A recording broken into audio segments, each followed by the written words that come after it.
আজকে বসেছি পিঠা করতে। আর এই পিঠাগুলোকে কি বলে অবশ্যই জানিও। এইগুলো অনেকদিন ধরে ভাববো, মানে করবো করবো ভাবছি, করতে পারছি না, সময় পাচ্ছি না।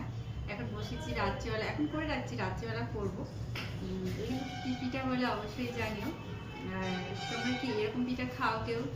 জানিও আমাকে এরকম পিঠা খাও কিনা। পুলি পিঠা, পাটিসাপটা পিঠা, সব পিঠাই বানাবো। আগে এইটা বানাই, এটা দুধ গরম বসিয়ে দিয়েছি, করবো।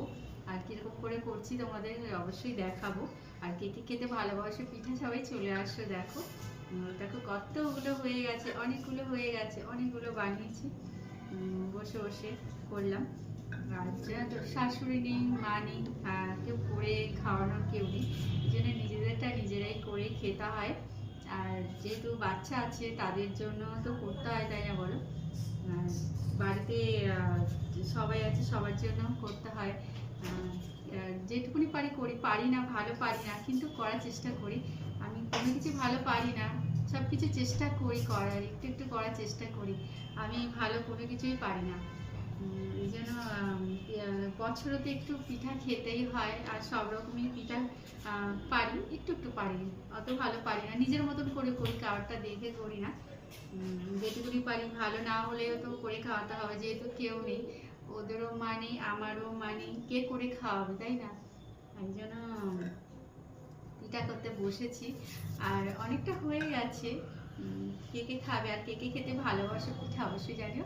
আর এইগুলো, এই পিঠাগুলোতে কি পিঠা বলে, এগুলো কি কি পিঠা বলে অবশ্যই জানিও। দেখো এরকম হয়েছে, এগুলো এগুলো কি পিঠা বলে অবশ্যই জানিও। কিন্তু অনেক বানিয়েছি, অনেকগুলো হয়ে গেছে, এবার করব। আর এগুলোকে যদি একটুখানি রোদে শুকাতে দিতাম তাহলে আরো ভালো হতো, খেতে আরো ভালো লাগতো। কিছু করার নেই, এখনই করবো। আর তোমরা কি পিঠা বানিয়েছো অবশ্যই জানিও। অনেকে তো করে খাওয়া হয়ে গেছে, এই জন্য ভাবলাম আমি একটু করি আর সবারটা দেখি। সবাই বানাচ্ছে। আমি আগেই দুধটা বসিয়ে দিয়েছিলাম, দুধটা ফুটে উঠেছে, এর মধ্যে আমি গোটা এলাচ দিয়ে দিয়েছি, ফাটিয়ে দিয়েছি একটুখানি। একদম গুঁড়ো গুঁড়ো করে দিলে মুখের মধ্যে বাধে, তো ভালো লাগে না। এবার ফোটানো দুধের মধ্যে আমি চিনি দিয়ে দেবো, পরিমাণ মতো চিনি আমি দিয়ে দিয়েছি। আর তোমার দেখো এবার আর কিছু দেবো না, আর একটু গুড় দিলেও কিন্তু খুব ভালো লাগে। গুড় আমি দিইনি, নয় অনেক সময় কেটে যায়, তো তাই জন্য। আর ওই দুধের মধ্যে আমি এই চুষি পিঠাগুলো দিয়ে দিচ্ছি।